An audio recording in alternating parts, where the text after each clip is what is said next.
भाई अल्लाह अल्लाह उल्लाह कुछ नहीं है, अल्लाह है हमारे राम का, बस इतना है, ये ध्यान में रखियो।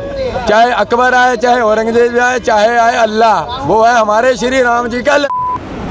इंदिरा गांधी करते हैं, उसके बॉडीगार्ड नहीं, उसकी माँ समझे।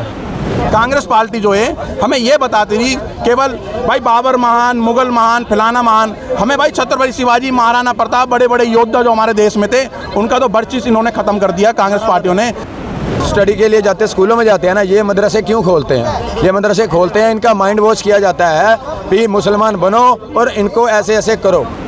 1.5 लाख वो बंदे थे और ये थे 112 बंदे, ठीक है। 112 और 1.5 लाख को आप देख लो, 112 से 1.5 लाखों की माँ थी उन्होंने। क्या नाम है आपका? मेरा नाम साहिल शर्मा। कहाँ से आए आप? लुधियाना से। लुधियाना से आए हैं? आपको पता है जब 1.5 लाख मुसलमान आए तो 130 गुरु सिखों ने क्या किया था? उनकी लड़की खड़ी है, पता ही होगा, इतिहास पढ़ के देख लियो, खजाला पढ़ के देखियो। मैं हिंदू हूँ, मैंने खजाला भी पढ़ा है, नहीं तो अभी सुना दूंगा, पढ़ के देखियो क्या हाल हुआ था उनका। और जो इंदिरा गांधी कह रही है ना, मैंने इंदिरा गांधी करते हैं, उसके बॉडीगार्ड नहीं, उसकी माँ समझे। गाली तो नहीं देना भाई, गाली में मैं शर्म देता हूँ, हम नहीं डरते। गुरु सिखा है, ये खंडा डाला है, अपनी माँ कसम कह रहा हूँ। परसों लड़ाई हुई है, ऐसे कह रहे थे 4 मुसलमान पर्स छीनने वाले थे सदर बाजार में। जाके अभी भी तुझे वीडियो दिखाता हूँ, ये देख। तू सोच रहा होगा मैं, कोई बात नहीं। नहीं, तू देख तो सही, उसकी बात पे भरोसा है शर्मा। देख ले भाई, हाल देख ले। हाँ, ये पड़ी है, ये पड़ी है, ये दिखा दो। ये हाल देख इसका, ये परसों की है, सर्च कर ले सदर बाजार में। छूटा पता कैसे हूँ? सिर्फ पैसे लेके, पैसे दे के छूटा हूँ, पूछ लियो जाके। सिर्फ उसने सिर्फ इतना ही कहा था। नफरत क्यों है मुसलमानों से? मुसलमानों से कोई नफरत नहीं है भाई, हमें मुसलमानों से कोई नफरत नहीं है। जो हम स्टडी के लिए जाते स्कूलों में जाते हैं ना, ये मदरसे क्यों खोलते हैं? ये मदरसे खोलते हैं, इनका माइंड वॉश किया जाता है कि मुसलमान बनो और इनको ऐसे ऐसे करो, ठीक है ना। मैं गुरु सिख, मैं पंडित हाँ, मैं गुरुआं भी मानता हाँ, मैं मस्जिद क्या जानता नहीं है, मैं गुरुआं को जानना। क्यों? उन्होंने साढ़े लिए रक्षा की है। और जब इन्होंने कहा था ना कि अपना कि आप मुसलमान बन जाओ, तब गुरु सिख को सिर्फ हम गए थे। अब उन्होंने हमने उनको यही कहा था कि हाँ जी गुरु जी ऐसे ऐसे बात है। उन्होंने कहा था कि एक गुरु को सिख आप मुसलमान बना दो, सारी कौम को मुसलमान बना दिया जाएगा। 1.5 लाख वो बंदे थे और ये थे 112 बंदे, ठीक है। 112 और 1.5 लाख को आप देख लो, 112 से 1.5 लाखों की माँ थी उन्होंने, ठीक है भाई।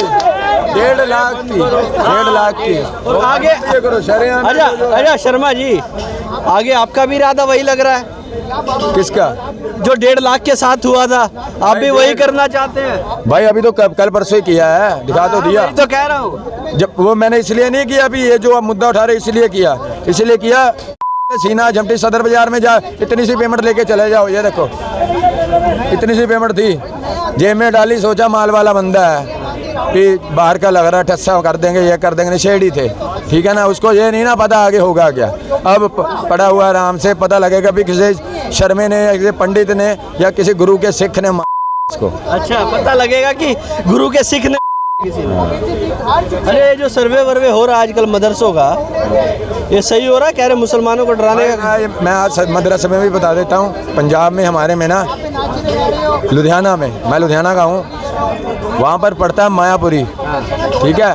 वहाँ पर एक मोहल्ले में 4 मदरसे हैं, 4 मदरसे, और 4 मदरसों में वीडियो बनी थी। इनका जो होता है ना, वो क्या होता है, जो मौलवी शोलवी जो होता है, वो भी वीडियो पड़ी है। लड़कियों को अंदर बिठाऊं, वो भी वीडियो है मेरे पास, दिखाऊं? कोई बात नहीं है, कोई नहीं वो भी देख ले। अरे नहीं, कोई बात भाई अपने पास सब कुछ है। सहारनपुर का मौलवी था, हम ये सुबह ऐसे लेके ये कर लिया, वो कर लिया, नहीं 4 बजे हम जाते थे। मेरी कितनी उम्र होगी भाई?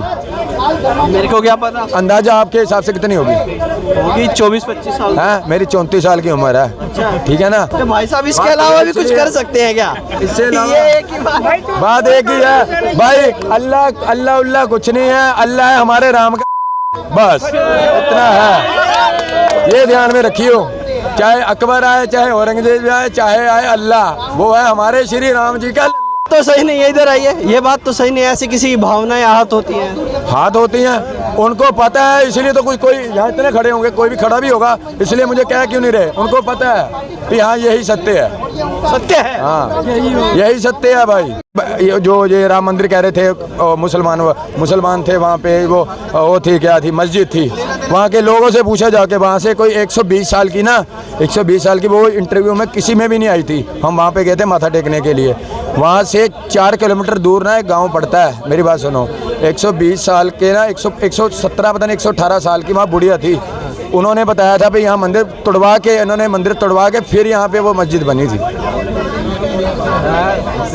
चलिए, अरे इनकी बात से सहमत करते हैं सर, इनकी बात से तो मैं जो, क्या नाम है आपका? मेरा नाम युद्धवीर सिंह है, मैं महाराष्ट्र औरंगाबाद से, संभाजी नगर। अच्छा। तो बात दरअसल ये है कि आपने अभी जैसे कहा कि मुगलों की ये इन मैडम ने जो बात कही है, तो मैं उससे कुछ कहना चाहूँगा। आपने सबका नाम लिया है, आप संभाजी महाराज के बारे में जानते हैं? छत्रपति संभाजी महाराज के बारे में, हाँ, उनका बलिदान कहाँ गया? ये क्यों भूल गए उनका बलिदान? अरे वो तक आखिरी लफ्ज कहे गए, औरंगजेब से आखिरी लफ्ज किए गए, हम पर किया हर गाँव मुगल सल्तनत की तबाही और बर्बादी का कारण बनेगा। हमारे जिस्म की खून की हर एक बूंद से एक नया संभाजी पैदा होगा। अब इस युग को वाकई भले ही छत्रपति शिवाजी महाराज ना मिले, लेकिन संभाजी महाराज की ज़रूरत है, क्योंकि वो जो है छत्रपति शिवाजी महाराज की तरह सोचते नहीं थे कि ऐसे हमें हालात देखकर ये सोचते नहीं कि ये करना चाहिए। वो सीधा वार करते थे क्योंकि वो शिवा का छावा थे। वो लाखों की फौज के लाखों के बराबर थे। आज उनकी तरह आज मैं उन्हीं के ज़िले से हूँ, उन्हीं के ज़िले से, एक गांव से। तो मैं ये बोलना चाहूँगा, हमारे भारत में हमारे जो छत्रपति संभाजी महाराज है, उनके काफ़ी बदनाम किया गया। अभी वो उनका रीज़न नहीं बताऊँगा, क्योंकि जो हालत है वो भी बिगड़ सकते हैं। बता दीजिए। नहीं, फिलहाल तो नहीं बता सकता, क्योंकि वो जो वहाँ है हालत बिगड़ सकते हैं। हिंदू और मुस्लिमों के बीच जंग हो सकती है काफ़ी बड़ी। तो मैं भाई छत्रपति शिवाजी महाराज जी ना, सुनो, पूजनीय है, छत्रपति शिवाजी महाराज पूजनीय है। हमारे देश के बहुत बड़े लोकप्रिय प्रधानमंत्री जी, उनको वो भी पूछते हैं, उनको फूल चढ़ाते हैं, आदर सम्मान करते हो। और हमारे देश का एक एक बच्चा भाई छत्रपति शिवाजी महाराज जी को भाई पूजनीय है। वो उन्होंने इतनी लड़ाइयाँ लड़ी है कि मुगलों को, मुझे लगता है कि इतना इन्होंने पानी पिलाया है ना, इतना पानी पिलाया मुगलों को, इतनी जगह मुँह की दलवाई है भाई। मुगल छत्रपति शिवाजी महाराज जी के आगे तो अच्छे मुगल शासन, अगर उन्हें ये पता लगता रहा भाई फ्रंट पे आगे मुगल शासन है भाई, अच्छे मुगलों के सोल्जरों को वो आधे रास्ते से या तो वापसी भाग जाते थे या लड़ते थे छत्रपति शिवाजी महाराज जी से, वो ढेर हो जाते थे। इतनी तो भाई हमें पता है। बाकी छत्रपति शिवाजी महाराज जी का अगर इतिहास कहीं अगर मिटाया गया है तो वो आपको भी पता भाई कौन वो पार्टी थी। कांग्रेस पार्टी ने हमें क्या बताती रही कांग्रेस पार्टी जो है हमें ये बताती रही केवल भाई बाबर महान, मुगल महान, फलाना महान। हमें भाई छत्रपति शिवाजी, महाराणा प्रताप, बड़े बड़े योद्धा जो हमारे देश में थे, उनका तो बर्चिस इन्होंने खत्म कर दिया कांग्रेस पार्टियों ने, हमें बिल्कुल भी नहीं बताया। तो हम लोगों को ये जागना चाहिए, हम सनातनियों के लिए, इस धरती माता के लिए, हमारे देश के तिरंगे का इतना अपमान होता था इस देश के अंदर, कांग्रेस के टाइम पे कोई सुनवाई नहीं होती थी, कोई मुकदमा दर्ज नहीं होता था, अपमान ही अपमान होता था। आज की डेट में कोई अगर टिप्पणी छोटी सी भी कोई हमारे धर्म को लेकर कर देता तो उसके कानून बना दिए गए, हमारी गौ माता को बोले तो उसके कानून बना दिए गए, तिरंगे के बारे में कोई टिप्पणी करता तो उनके ऊपर कार्रवाई होती है। तो हमारे को ये सोचना चाहिए कि हमारे देश के अंदर अब हमें कौन सी सरकार चाहिए भाई, ये पहली बात है। और हमारे जो छत्रपति शिवाजी महाराज है, मैं इनके चैनल के माध्यम से बोलता हूँ, हमारे देश का एक एक बंदा, चाहे वो मुसलमान हो चाहे वो हिंदू हो, सच्चा मुसलमान होगा तो वो भी उनको नमन करता है भाई। ये मेरा opinion है। चलिए, बात यहाँ पर शुरू हुई थी कहीं से और ख़त्म हो रही है कहीं पे, और ये महाराष्ट्र से संभाजी महाराज के वंशज बताते हैं, वहीं के रहने वाले हैं। हाँ, और ये यहाँ पर आए हैं और इन्होंने अपना दर्द बयां किया है।